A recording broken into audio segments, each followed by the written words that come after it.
તેમણે કન્યા આરોપ કર્યો છે કે તમારા કહેવાથી મનોજ સોરઠિયાએ તેમના પિતા સાથે વાતચીત કરી હતી, એક ધમકી ભર્યું કહ્યું હતું કે અમારી પાસે બીજા પણ કામ છે, અમે નવરા નથી. મારે હું કામ એવું કહેવું પડે? કારણ શું? ધારો કે વાત સાચી માની લે, મેં કીધું ને ઓલા કીધું, પણ એવું કહેવાનું કારણ શું?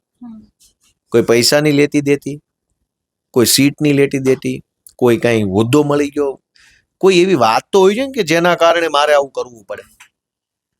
પોલીસ સ્ટેશનોમાં એફઆઈઆર લખાય છે, રાજકીય એફઆઈઆર સિવાયની એફઆઈઆર, તો એમાં મોટિવ જોવામાં આવે છે. ગુનો કરનારનું મોટિવ એટલે ઉદ્દેશ્ય.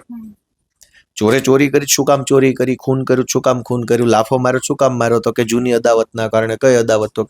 તો કોઈ કૃત્ય કરવા માટેનો કઈક ઉદ્દેશ્ય તો હોવો જોઈએ. ધારો કે મારે આવું કરવું જ, દાખલા તરીકે એણે કીધું એટલે હવે એક વખત દલીલ ખાતર સાચું માની લઈએ, તો મારે શું કામ એવું કરવું જોઈએ? કોઈ કારણ છે નહીં ભાઈ? હું કામ એવું કઈ કરવું જોઈએ? હું કામ કોઈને કઈ આપણે અપશબ્દો કહેવા જોઈએ? અને જેલમાં કઈ રાજુભાઈ એક થોડા હતા, જેલમાં તો 80-85 જણા જેલમાં હતા. તકલીફ એક જ વ્યક્તિને કેમ થઈ?